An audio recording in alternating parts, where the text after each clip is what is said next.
This is Elsams Media. I am Amos Fidel. For the first time, we are going to bring a very interesting story of a brother. A brother with a very big story, motivational story, inspirational story by the name Nikolas Kirui. He has written a book. He is a pastor. He is a family man.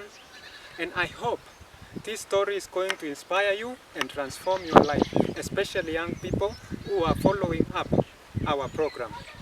And I want to say welcome, as I welcome my guest, Nikolas Kirui. Karibu sana. Asante sana.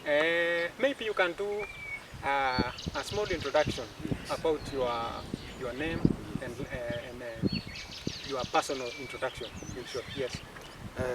First of all, thank you very much, Fidel, for honoring me with this invitation to be a guest in your show. I want to thank also Jehovah, our God, for giving us an opportunity to be here today. My name is Nikolas Kirui. I am a pastor. I am an ambassador of Jesus Christ. I am also married. I am married to one lady, one very beautiful lady, and I am a father. I have a daughter whom I love so much. I'm also a motivational speaker. I speak in schools, encouraging the students that there is life of victory, and just sharing with them some life skills that have gone a long way in shaping the man I am today. And I also went to school. I was in JQuat. I studied BCom. I've also done ACCA, and right now I'm doing theology and Bible. I'm still studying because I believe education is an equalizer. Nikikumbuka ingine I will say, otherwise I am a blessing. Nikolas, welcome so much. Thank you, sir. Once again, I would want us to revisit your early life. Maybe you can still mention more about your early life. Where did you grow up? Who are your parents? Where are they living? As we proceed. Welcome. Yes, once again, thank you, Fidel. I grew up, rather, let me just start from the start. I was born 33 years ago. I'm not very old and I'm not very young also, but I thank God for those 33 years. I grew up in Kericho. I was born into a family of staunch Christians. My parents go to church, my parents fear God. So I was raised actually in church in Kericho. My mom, she's a professional nurse, now retired. My dad is an engineer, also retired but still practicing. And I went to... Maybe you can mention also your brothers, sisters. Oh, my siblings. Yes. Siblings. I am the last born in a family of 3. I have 2 elder brothers. Our firstborn is in the academic field. He's an academician. And our second brother, he's a manager. He's in marketing. And they are blessed with their families and they are doing well. We thank God. Yes. You can also talk about that's early life, right? Yes. You are mentioning about your family. Yes, sir. And then talk about your community, where you came from, how was it? Yes. Yeah, give us that picture as we proceed. I come from the Kalenjin community, specifically I am a Kipsigis. Most people think I come from Central, but I am a Kenyan. I'm a very proud Kenyan. So I grew up in Kericho. I grew up in a middle class community. I grew up in the tea estates of Kericho. My dad used to work for an organization there, and that is where we grew up. We were raised in a very stable community. So in other words, yes. the environment was peaceful in terms of young people, the way they were running their affairs in that community? Or? Yes, initially. So you can say there were no much challenges regarding those challenges the young people can face from one time at a time in that community. In my early stages, in primary, so to speak, because I schooled in Kericho, a school known as Eland Academy. So up early stages before high school, I would say the community was friendly. I was not exposed to maladaptive behaviors. I was surrounded with people who feared God. Mostly I was in a perfect world, so to speak. Yes, a Christian community in my early stages before I went to high school. Okay, as we proceed also, mate, you can mention, did you add some church roles as a young person at that time? Unfortunately, no. Because as a young, I was not as confident as I am today. As a young boy, I had esteem issues. I was not a confident boy. I was a shy boy.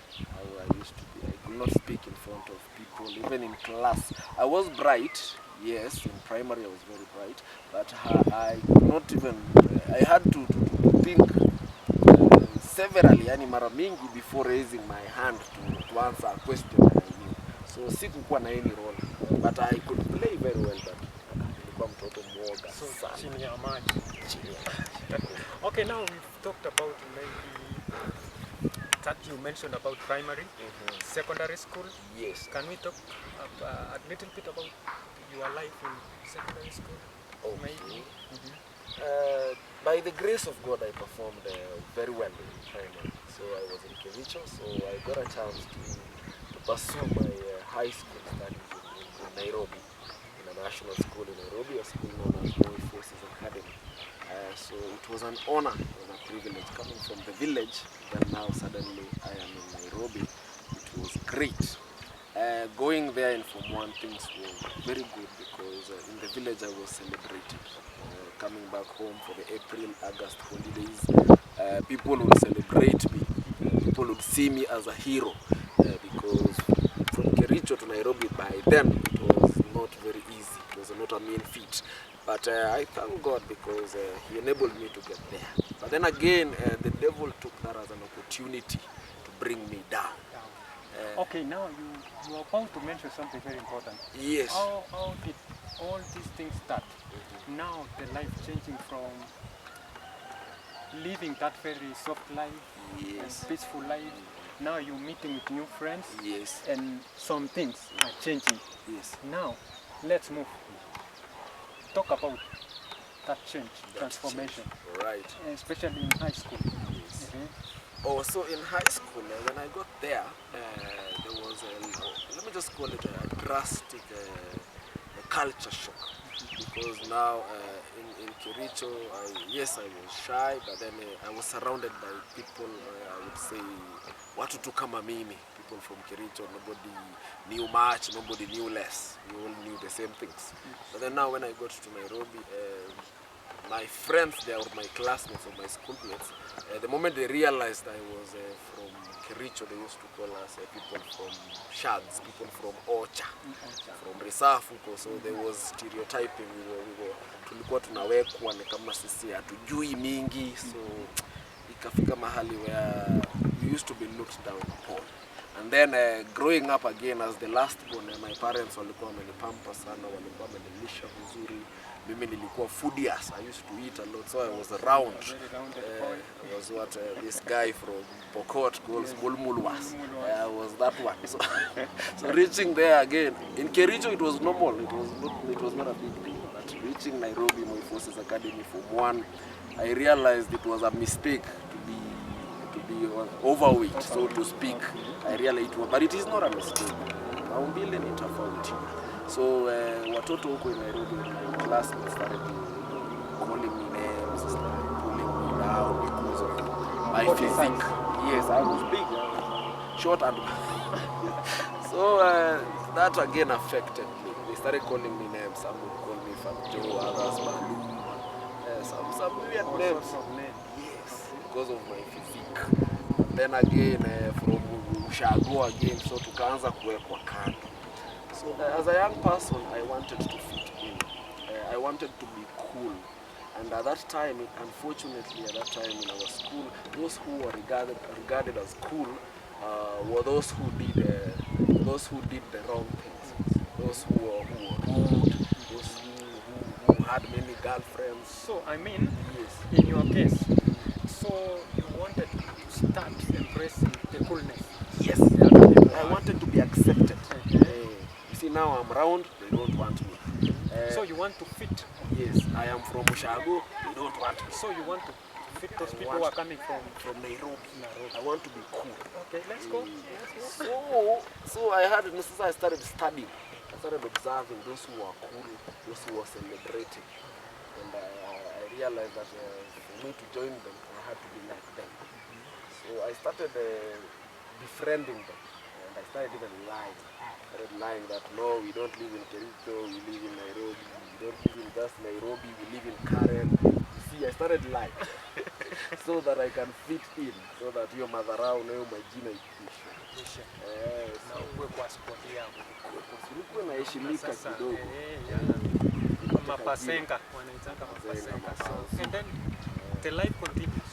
Life continues. That's now in Form 1. Form 1, third term, early Form 2. Okay. Yeah, early Form 2. Now you are in Form 2. Now I'm in Form 2. What happened?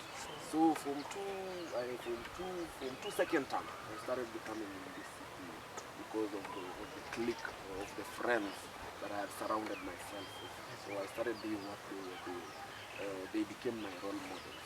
I became a puppet. Okay, they were doing wrong things? Yes, they were. Okay, maybe you can mention also those things. Those like wrong things. They were not taking academics seriously. They were not obeying the school rules. They were sleeping in class. They were the notorious noise makers. They were the ones who would monolize others. Those things, and they were also using full drugs. Of trauma. Yes. These people were full those of ones trauma. who are always on punishment. Punishment. You enter the school compound, he's carrying a djembe, he's carrying a fork, and you wonder. And cleaning the compound all time. You think he's a worker in school. Yes. So those are the things they were doing. And I became their puppet. I became their puppet. They started impressing them. Yes, they are the ones now who dictate what I do, what I say, how I dress, how I participate in class, where I sit in class. Yes. I thank our teachers because they would sometimes they would take over the sitting arrangement. They would come and say, you come here, this is your destiny. And I thank God, those are the things that at least they would to create some seriousness amongst the students. Yes, otherwise you will get lost. Okay, so now you are in Form 2. Form 2 second term. Second term. Yes, in the year 2007. Form 2 third term. Yes. Okay, what happened as we proceed? Form 2, not 2007, 2007 I was in university, 2004. 2004. Yes, 2004. So Form 2 second term. So what happened is we used to do exams. We used to sit for exams, end term like any other school. And then we would finish and then stay for an extra 2 weeks. We would not close immediately. And my group and I, my friends, I don't call them friends, my associates and acquaintances at that time. They are not friends because they were destroying your life anyway. And they managed. But because I allowed them, I cannot blame them again. I allowed. So we used to finish those and then stay for 2 weeks. And my friends and I would see that as a waste of time. Why? We have already done it because we believed we are going to school to do exams. Now the exams are over, what are we waiting for? So we go in back. So because now we could not jump the fence and go home because also schools are not closed. So we would remain in school, but we will now start our own program. Okay, the program. Which program is this? Okay, let's. In our school, we used to wake up at 5. Then 5:30 breakfast, around 5:40 there, we are in class for morning class. So yes, we would wake up at 5, go for the breakfast. We cannot miss breakfast. The program for eating remains. We followed that one. Constant. We never missed. Very punctual. And even overdoing it. So Fidel, we would go morning preps. Morning, very early, 5:40. 5:40 a.m. in the morning. So as the rest of the students were now getting their books, finishing assignments, doing revisions and all that, the things that good students do, we would open the desk, but then we enter the desk literally, not come out of it, and then sleep inside. We would do that so that when the teacher on duty or the principal or the prefect comes by, you would be alerted. The principal, then you will just pretend you will remove a book or something. That is what we would do every other day. So literally you are not doing anything right whenever the teacher is. No. That's not part of the program. No, that is not being cool. Reading and doing another, finishing assignments. That is not being cool. Being in discipline was the Oh, the trend continued. The trend For a continued. very long time. So it started from 2 up. And then now, unfortunately, that is where I got lost, because one day I was caught and I was sleeping. Instead of removing a book, I came out with a plate. So when I came out with a plate, the teacher just knew that this one guy was doing something. Even if he was not sleeping, he was not doing something concentrating, he was just doing something else. So in our schools, most of the time, punishment we got was suspension. So we were suspended. So you how many students? That day we were suspended, 2 of Two us. of you. Yes. Okay. With your friend. With my friend, my role Accomplished. model. Okay. Okay, Yes. now you've been given a suspension. Yes. So I was suspended. Kufika huko nje ya gate, I remembered that actually I came back to reality. Actually, I come from very far. I come from Kericho. My parents are really struggling so that I can go to school in a nice place. And this one is going to his home, and I don't know where he's going. So I told him, ninaogopa, because my dad, just like any other parent of his generation, he's an ardent follower of his. He's a strict man. Up to today, he does not like jokes. Hapendi meno kabisa. So I told him, I shared with my associate, so to speak. I shared with him, and he told me, it's okay. I told him, naogopa sana mzee, anaweza vita itatoka. So he told me, it's okay, I have a solution. What it's courage you want, and I can give you courage. Okay, it's okay, nataka to courage, I will face it. Now you want the courage. I want just courage. So he gave me what, temporary courage, so to speak, fake courage. Courage that does not last. So akaniambia nimpe 50 bob. I gave him 50 shillings. He went behind the streets. My forces and my face just next to Huruma slums. So he went and he brought a sachet of alcohol, and he gave it to me. He told me this one will give you courage. Because now I wanted to be cool, I wanted to be like him. This is my role model at that time, and he has given me this, and he has said it will work. So I tasted it, but it was very bitter. I did not even, I just said, I told him, but I was not keen here. So I gave him akakunywa tu, and that is how I... Unfortunately, you could not take the alcohol. No, at that time it was very because bitter. Yeah, and it is still bitter up to today. It is not sweet. Nobody should lie to anybody. It is not sweet. So something happened. You tested Yes, alcohol. I tested. That was my One first thing encounter. you never knew was that this was the beginning of the business. Yes. For a very long time. For a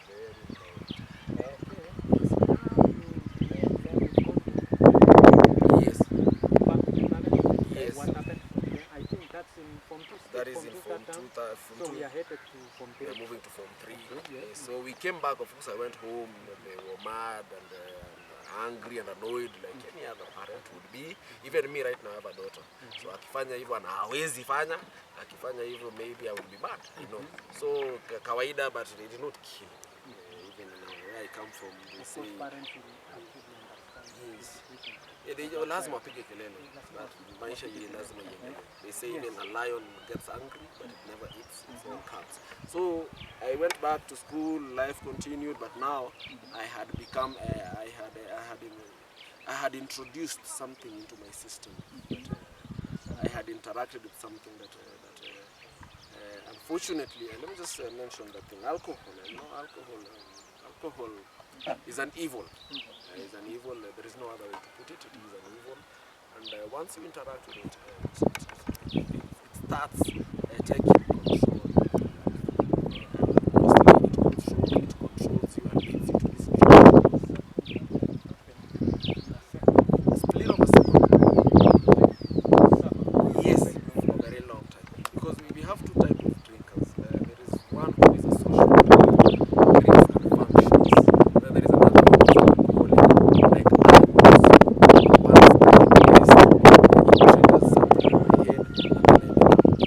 I cannot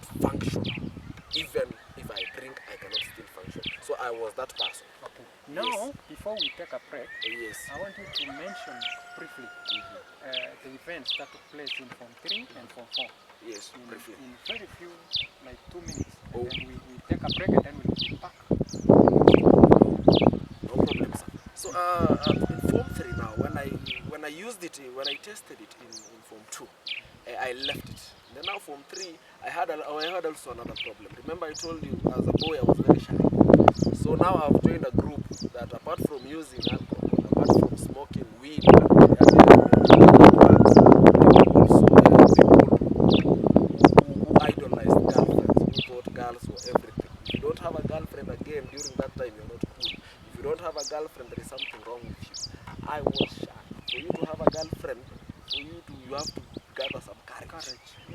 So again, I was told, because in our school people will get letters, people will go for symposiums, come back with sweaters, ties, maybe. So you were celebrated again. Hey, you have sweaters from every school's more girls and Georges. Hey, this man. And you, all of a sudden you are becoming a popular person. Hey, you are saying, hey, to my babe. So again, I want to be popular. That was my problem. By My all problem means. was By all means. by all means. My problem was image. It is in my book, image issues. I wanted they have to celebrate. So now Form 3, just that story for Form 3, we go to Form 4 and then we go for a break. Form 3 now, everybody is having a girlfriend. I don't, because I am shy. My friend again tells me, "Ile kitu do courage." So so that is what you use. Yes, you do think every other weekend we drink and we get the girlfriend. So now this time I got the garage nikakunywa nusu. Akasema kwani iko nini? Na kweli it worked like magic. Suddenly I was picking crisp. Hata sijui ndaitaje. English ingine imeenda Winning language. Wow, amazing. Nikaenda kwa kiwanja nikakuja na mabarua, so my life changed. Yes, but I thought it was helping me. Kumbe it was just temporary boosting and So the process of alcoholic distraction was on the rise. Yes, it was on the rise. But it was cheating me initially that it is helping me. So every other weekend, saa ile kuna wasichana, saa ile kuna function, na make sure nimetafuta. By all means, we could even steal, we could even break into, sitasema majina with my friends, wanajijua. We could even break into the wardrobes. We used to have wardrobes in our school. We break into other students. Yes, we steal their pocket money. So that we can lead a life. Sasa mimi nimedanganywa na naishi Karen. Unajua Karen nani anakaa? So you must also be lavish. Exactly. Yes, I must portray that always image of Karen. Some notes. Na nyumbani umepewa 600, 700 na ni fair ya kurudi. So we would steal to buy this alcohol. That's so in Form 4. That is now in Form 4. Because now Form 4 nobody will tell us anything. Okay. And as we've heard the story, it's very inspirational, and we would want to know and to hear more about Nikolas Kirui. Now, Yes. Nikolas, Yes. we have talked about your life, early life, primary school, secondary school, what happened. Now we are moving forward to talk about your university life. Which university were you in? What you studied in that university, and what happened, events that happened in that university. So briefly you can also talk about that entire life of university from first year, second year, third year and fourth year, and what happened. And at the end of the university life, how was your life? That's it. Let's get that story. Once again, I thank you very much, Fidel, and of course I thank God for this time. University. By the grace of God, because I started using alcohol, very indisciplined in high school, so my performance again, indiscipline and performance, they rarely, when indiscipline is high, performance goes down. So I started performing dismally, very poor. But by the grace of God, again from four, third term, second term, I woke up. And started reading Kidogo, and God assisted me, because I usually tell people I staggered all the way to university. Because I remember when we were doing chemistry exam and I failed terribly. It is not even, it cannot be printed, it cannot be said what I got. So in chemistry, the previous night chemistry, I was screaming around the school. In China they say, I was screaming, you know what the Walevis do. Okay, in other words, you were I was drunk drunk at that time. Yes, so I was behaving like what the village drunkard do. Yeah. Before chemistry, but by the grace of God, when the results came in Feb 2007, use those sequels because of the car. So Feb 2007, the results were out, and then I managed to get into university. I got a good grade by the grace of God. It was not Nikolas of then, but now the Nikolas of now could have done better, but of then no. So I got a. So it's like God was also playing a role in your life. He was not like, he was playing. He was playing. Yeah, he has been playing. He has been controlling this thing. Yes. I just didn't know. Yeah, so mimi nikapiga kifua nikaambia watu nini nilipita mlikuwa mnasema. So I got a chance to go and pursue a Bachelor of Commerce. That's in which university? I was admitted to Jomo Kenyatta. JKUAT. I went to the North Juja. I was in town. I was in Nairobi campus. Nairobi campus. JKUAT Nairobi campus. Okay. So I went there and I pursued Bachelor of Commerce, Business Administration. It was a very good course. Third year level, I majored with finance. Okay. Yes, and I stumbled again all through to the end. Yes, whatever the performance again was nothing to write home about. Yes, but it assisted somewhere. But finally, yes, I finished the program. Nothing good. Yes, nothing good. You cannot lie. You cannot lie. The past, okay, like, but at least poor. You scored. No, poorly. Very poorly. Very poorly. There is nothing to tell. I did not read. I don't know anything to do with BCom. Okay, yes. Be very honest. Okay, yes. But in between there is a lot of things. Yes. You can also talk about this. Yes, so I got to campus. Day one I was taken with the first year. Day one I was taken with my parents, like most people. Admitted to campus, and then thereafter Wakarudi. Here I went on a drinking spree now, celebrating. And it was a Friday. And I drank. And then on Sunday I was in church again. I went to. My friends took me to a church called St. Andrew's PCA along with university, I believe. So I went there, and then on Monday I was in school. Now the bad boy, I was maintaining the good image. Okay, a little bit. Yes. You were in town campus. Yes. So you used to stay in which? I used to stay in Ngara. Ngara. Yeah. So there is no fare. No fare. I used to stay initially. Initially, first year, I used to stay in a hostel. In a hostel in Ngara. And the breakfast was provided for you. Pay for the hostel, inakuja na breakfast, na inakuja na supper, lunch unajisort, because most of the time you are in school. But weekend, all the meals are there. So mostly, hakuna pesa hata ikiisha iso. So that's in first year. First year. So first year, my mind was to maintain that cool image. Cool, so to speak. It was not so cool. It is not cool to break alcohol. It is not cool. It is not cool to miss classes. It is not cool to have many girlfriends. It is not. Terrible. It is very bad behavior. It is devilish. Yeah. Yes, I'm sorry, young people. It is devilish. You have girlfriends left, right, and center. It's not good life. You are an agent of Satan. Just tell them. Tell them. Oh yes, I am saying, and I will repeat. As a young man, it is not cool. It is not fashionable. It is not proper to have girlfriends left, right, and center. Your parents have sent you to go and get a degree and not to bring home babies. You have a baby in South Africa, you have a baby in Egypt, you have a baby in Moyale. No, you have been sent to go and get a degree. Don't come back with an addiction. First class. Don't disturb people to come and pay for you rehab again. We will talk about that later. But it is devilish. Yes. Now you are in Ngara. You are done with first year from the university. You are in second year. Talk about second year, third year, and fourth year. So second year now, of course first year I just drank all through recruiting and na kuharibu watoto ya watu. Recruiting members. Every Friday I knew all the clubs in Westlands, I knew all the clubs in Nairobi, uptown huko, na pia downtown huko, Luthuli, Accra Road, walikuwa nitanga back street.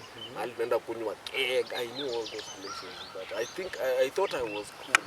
but unfortunately not. I was messing my life. So classes, first year alikuwa naendanga. First year even my transcript for first year ziko sawa. Ziko sawa. In fact, when people used to get supplementaries, we used to call them soups. First year, mimi sikupata. People walikuwa wanashangaa. Siku by grace of God. Because I was not attending class, not doing assignments. Grace too. Now second year, now vitu zikaanza kuenda chini. I went for an attachment between first year in our program. After first year, we had attachment. So I went to for 3 months.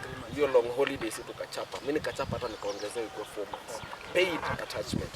So mimi nikukunywa tu kwa sababu nilikuwa naishi nyumbani. And then now I nikapatana na marafiki wengine tulikuwa nao. Okay, at this level, yes. Sorry, at this level, yes. Your parents are aware that you are having a my problem. parents are not aware. No, because when I come home, because in first year we would only come for 2 weeks or 1 week. Very nice. Church, sing in church, we attend all those programs. No drinking, one. So parents are hata kama wanasikia wanasema wewe ndio uko na shida unaonea mtoto yako. Parents, by the way, when you are told that your son, your daughter is becoming wayward, fanya research. Parents specifically? Yes, parents. If you have a young person, a young daughter, a young man in university, in college, even in TVET institutions, once you are ukisikia watu wanaanza kusema, wanasema penye moshi hapakosi moto. Dalili ya mvua ni mawingu. When they start telling you, ni kama Nicholus anakunywa, ni kama Brayo, ni kama Fidel anakunywa. What you need to do is ufanye research. Usianze kublame watu. Chances are whatever they are telling you is true. And the earlier you discover, the better. Yeah. Back to our story. Yes. Now, second year sasa. Nimemaliza attachment, nimepatana na marafiki wengine. Wa all over. Na pia hao ni kama mimi nimepoteza mwelekeo. Yes. So I joined a gang, so I would travel all over Kenya. My parents think I'm in Nairobi, but I go to school like the first month. Most of us who are in campus right now, we know, or who have been to campus, we know the first month of the semester is not very serious. No one is in the exactly. Classes. So Mimi, I would board a bus. Sorry dad, sorry mom. I would board a bus from Kericho. Easy coach, very luxurious bus. You are headed to Nairobi. Yes, pocket money mzito. Mama umesumbua amekuongezea. Mzee naye umesumbua amekuongezea. So naelekea Nairobi. But singefika ningestudia. Na nimekata ticket all the way to Nairobi. Then I would light for the whole month. The whole month. Yes, even in September.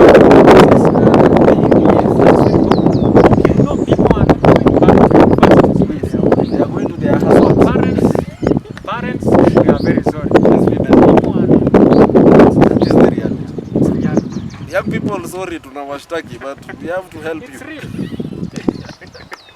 Yes, so that's what I used to do. Yeah. From second year, I discovered, this 1 month I should be here. I started visiting somewhere in this our county of Nakuru. These institutions, Kenya Nakuru town there. Nakuru, I know it like the back of my hand, and I have never worked there. I have never studied there, but I knew it. There is an institution in Nakuru, I will not name, but I stayed there until people thought I was schooling there. Up to today, I meet people who think I was a student. You are a student there? Yes, they think I was a student. Parents are not aware. Now what I'm doing at that time, and it's a trend. It's a trend all over this country. Yes, girls are leaving home, parents, and going to their boyfriends, their husbands. Yeah, in boyfriends Mombasa. In Mombasa. You think they are in Eldoret? You think they are in Masinde Muliro? You are very sorry, parents. Actually, find out. I usually tell parents they should know where their children live. They should know that they caretaker. Yeah, by the way. They could number ya caretaker. Yes. Akikataa kushika simu unapigia caretaker, you ask, is my daughter in? You are a parent. She is your responsibility. 18 is not at the age ya kuanza ku misbehave. Hata mtoto ya 24 ni mtoto sana, if you ask me. Yeah, because yes. So form 2, that is form 2, second year, wanaita 2.1, 2.2. Those are the things I was doing. I was not going to school. And even sasa I started staying here this size. Naenda Nairobi once in a while, I come back. And I started now, it escalated. It was no longer alcohol alone. I started now using miraa. I was chewing cat like a mbuzi every other time. I started using kuber. I was putting it in my mouth and all those things. I tried to smoke weed another day. My head almost went berserk, and I was scared because actually I lost my way. I was in Nairobi and I could not find my house. Now at that time I had moved. It was no longer in hostel. My parents think I live in hostel. Nimeenda kuishi Pangani. Nimekuwa sasa mtu ya Nairobi sasa. I used to live in Pangani, a place known as China. So you couldn't even trace your house? I could not. What happened? I was crying. So when I cried and eventually I was crying in the streets of Nairobi, crying. And no one is there to guide you. Unajua Nairobi ni shamba la mawe. So eventually nikafika kwangu and then tomorrow I decided, hey, bangi, nikawachana na thank God maybe ingekuwa imeruka. Yeah, so I continued with alcohol, third year, the same trend. Na sasa ni kwenda shule tu time ya assignment, time ya kupeana cards. Exam I used to miss, I would exam na nafika nimechelewa because I'm in Nakuru. Na yani pombe inafanya mtu anakuwa mjinga kabisa. I know very well that tomorrow at 8 I have a paper. Main exam. But I'm in Nakuru drinking, doing partying up to 2 a.m. in the morning. And then now you want to go and then I want to go and sleep and wake up and go to Nairobi nifike by 8. Nairobi kuna jam bro. And I know. Nakuja vizuri 7 niko Westlands. Jam imeshikana hivi. Nashuka natembea nafika class 9:30.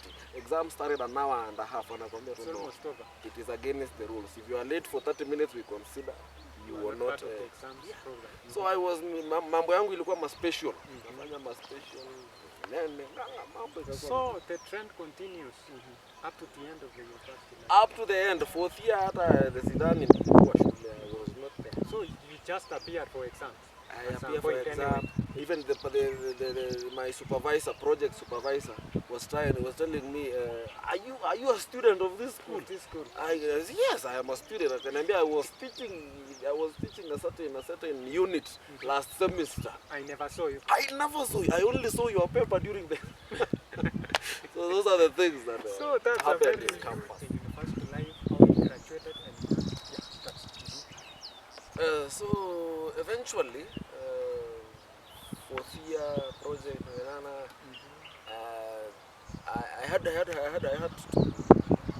I was messed up. I was completely messed up by 4th year. Drinking had become a problem. Even most of my friends in campus, the good ones, the ones they were not. I did not see them as friends, but right now I know they were the true ones. There are some people, they are doing very well right now in life, very well. Some of them are abroad, some of them are here in this country, and they are doing good. But at that time, I look on like they are bothering me. So they started telling me, Manze, Nicholus, the direction you are taking is messing you up. In fact, my landlord, at some point I had a house in Nairobi and I had a house in Nakuru. I rented a house here in Nakuru, and my landlord was a good man, but I thought he was a bother. So he was telling me, Nicholus, you need to style up where you are headed, because now I was defaulting on rent. And initially I was the best tenant. I used to pay for 3 months, and I come and live by your and I nasi issue as in my friends used to live there, but I was not live, but I would come time and again. So things were bad in school, things were just messed up. My grades were nothing to talk about. It is just juicy though that I have come to terms with the fact that I really messed up something that was meant for my good. Okay, now that you cleared the university, very bad grades. Very bad. Maybe there were some supplementaries. Did you went back to receive the paper so that you can graduate? No, what happened? Supplementaries we used to do every beginning of the semester. Continuously? Yes. Okay. Once results are out, we do the soup, we do the special, we make sure the school was friendly, we make sure everything is clear as well. So so eventually after 4th year 4.2, I had to go now for internship for the last attachment. Let's say we had 2. For the last industrial, the first one was in 1st year, and then industrial attachment, and then now, ours was just called something like that. So I went to the same organization that I was in. So I went back to Kewicho, and I did my internship very well, because I was at home, supervision of parents, but now they started noticing because weekends I would disappear. I tell them on Saturday after work around 1, I will disappear, go on a drinking spree in town in Kericho, in Kericho mostly, and then I will not come back. So finally they came to They realized something was wrong, but they could not place it because Sunday I'm back, even in church with them, and then Monday I'm at work, functioning but they well. could not understand what you were doing. They couldn't. Okay. But they were guessing something is wrong. Yes, they had heard, but they did not think it was a big deal. They did not think it was a big deal. They did not take it with the gravity that it had. So, but it continued like that. That is in the year 2011. 2011. I went to different organizations. I went to Kewasco, Kericho Kwanza, and then I went to Ketepa, again as an intern now. After attachment ya shule, I handed in whatever they wanted, the report and all that, and then mimi nikaka. When the graduation day came, I told my mom, kwani hawa watu wanalipa school fees. So my parents were trying to pressure me to go, but I knew there was nothing. So, but you know, there is that booklet. A booklet, so you'll be somewhere there. Not you will be. You are there. But at least you were in the graduation list. Yes, everything but happened. Things are bad. But I did not go. I didn't go. Nobody went. So what was the final thing about now that is in 2011. Now I am 2011. I'm doing these internships. I'm drinking. Nimeanza kuleta shida moja moja. Saa ingine siko nyumbani. Saa ingine ninatoroka. Nimeenda Nairobi for no reason. Between jobs. So now in 2012. Now story of campus imeisha. 2 graduations have happened. July and I have December. Sijaenda. Imefanyika Sisuru.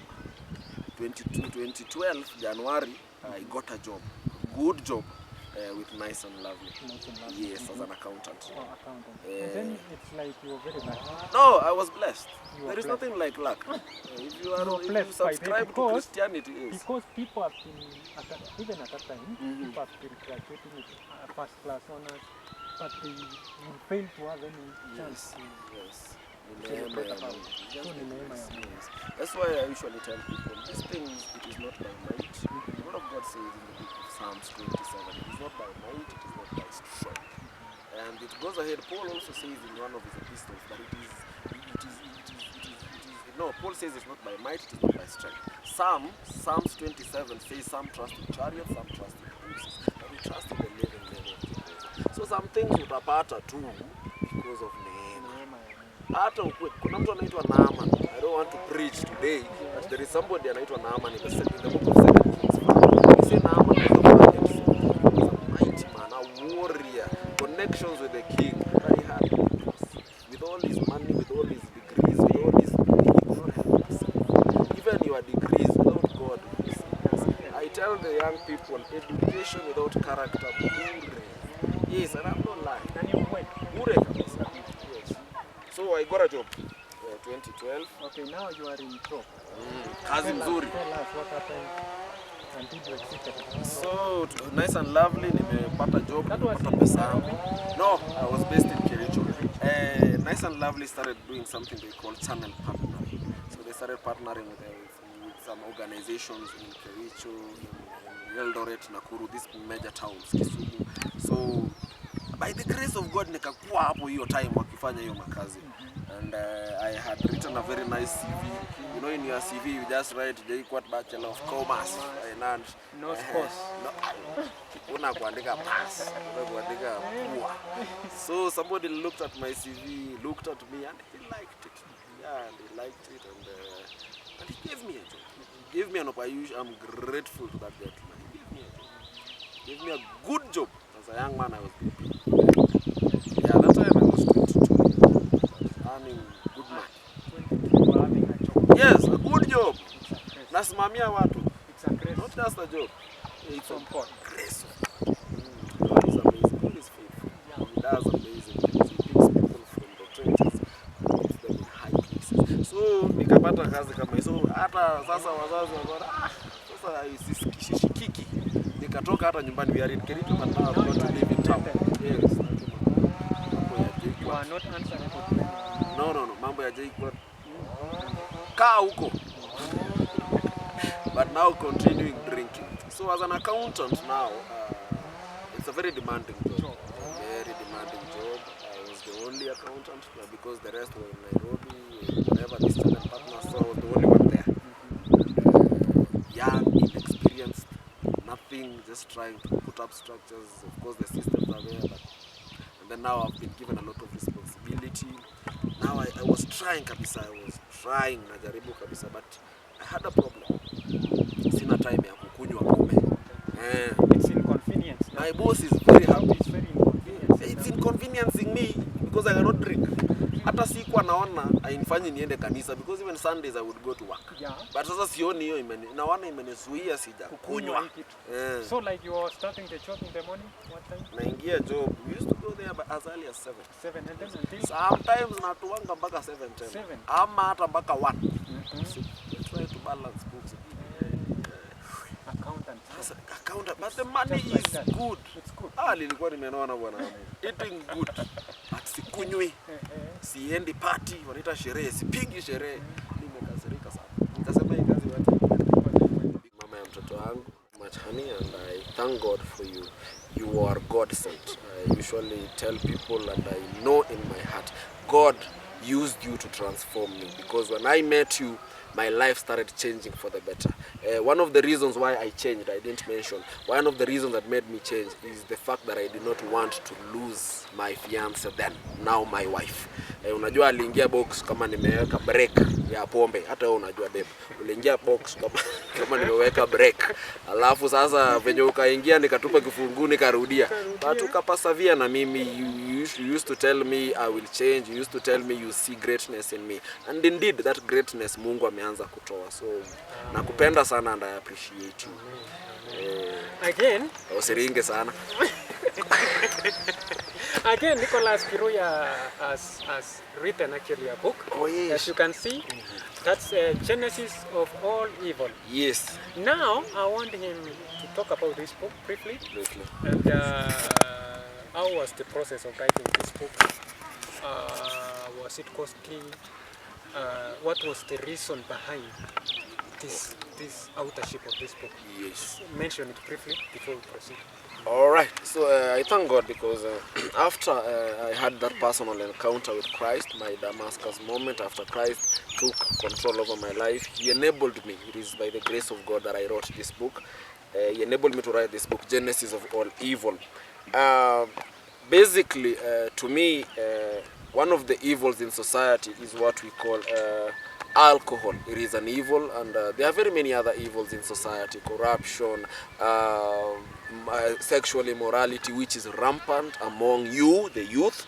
So there is a root cause as to why people indulge in those things. So I speak in schools. I am a motivational speaker and I'm a youth pastor. I speak in schools about victorious living, and I realize that I cannot be everywhere at the same time. And by the time I get to Mandera, by the time I get to Qatar, by the time I get to Hong Kong, it will take me time, but my book can move faster. So in this book I have written about the root cause of the evil we see in our society, starting with alcohol. I have talked about one of the things that led me into alcoholism is pride, what I call in my book haughty eyes. Because time and again as a young person I was told that alcohol and drugs will lead to disaster in your life. So but because of pride I became blind, because of pride I became deaf to the Solomonic advice that I was given by my teachers, my parents and my pastors then. So pride as a young person will lead you astray. Even as I speak right now, I know the devil is trying to use pride to make you not listen to me. You think, oh, it was bahati mbaya. No, it starts like that. Kiburi na kufanya unadharau yale unaambiwa. Kuna vitu inaitwa image. Image issues again are image issues. Self-image is a root cause of evil, because wanting to fit in, wanting to be like others sometimes makes you to cut shortcuts. I wanted to be courageous like other people and I had to cut a shortcut using alcohol. And then there is lust ya mwili, mambo ya kudu. Najua some of you mwili saa ingine inaongea, inataka mambo yake. I know there is a story I've captured here of a person who had a relationship because of lust outside marriage. Lust inafanya watu wanakuwa na mipango ya kando. Lust inafanya mtu anakuwa na mnaita nini, mbaba, anakuwa na sponyo, sijui kitu gani, siku hizi naishi ushago. Sasa huyo sponyo ni lust. Alafu unasikia mtu ameuliwa, mwingine alikatwa na panga a few years back in Eldoret because of things like lust. So lust leads to evil. And then there is anger. Anger, of course, tunajua inaleta shida mingi. And then there is greed, tamaa. That is why we have corruption. All of those I have captured in my book as a genesis of all evil. So this book actually is just an eye opener to show you that there are things that lead if you ukipalilia kwa maisha yako, they will lead you astray. And then I have talked about how we can overcome them, the remedies of these issues, so that we can have a society devoid of evil. I know it is hard for us to eradicate evil completely, but at the end of the day, if we can reduce it, then God will bless all of us. Thank you so much, Mr. Kirui. Yes. As you can see, it's a very nice book. Oh, 500 too. And also, I would want him to mention how the people, yes, or the potential people to be inspired by this book, yes, will be able to access this book. Mention how they'll be able to find this book, at how much, and also talk to those schools who are watching there, the principals who are watching there, the pastors who are watching there, yes, how they can find you. Yes. Oh yeah. Okay, so this book, number one, is 500 shillings only. It should be more, but I understand bottom up is yet to pick up. So it is 500 shillings for now. If you are buying in bulk, there is a discount. For now, I have partnered with a bookshop in Bomet. For now, one of the bookshops that I've started with is known as Bekiko's. It has copies of my book in Bomet. And I'm also the sole distributor. I'm also the sole bookshop for now. I have sold to a number of schools, most schools in Nakuru County, Kericho, even in Eldoret, even as far as West Pokot. They have my books in their library. Principles, I speak about victorious living. I speak about how we can overcome the obstacles that Satan puts on the path of young people. These things we call youth camps. When Corona came in, zilipotea. It's time they came back so that we can save the next generation. These young people in your church are the next pastors, the next governors. We don't want governors who are moving around sleeping with wives of people, but we want governors who will lead this country well. And it starts with you teaching the youth proper and character development. So my number is 0708 450 346. 0708 450 346. Niko on anytime. Tutafanya kazi pamoja so that we can have a generation devoid of maladaptive behavior, so that we can conquer Satan. The word of God says he is moving around like an angry lion wanting to devour people, but we can kill him. The word of God says, as I finish, Psalm 91. Wherever you are reaching us from. Thank you so much. God bless you. Amen.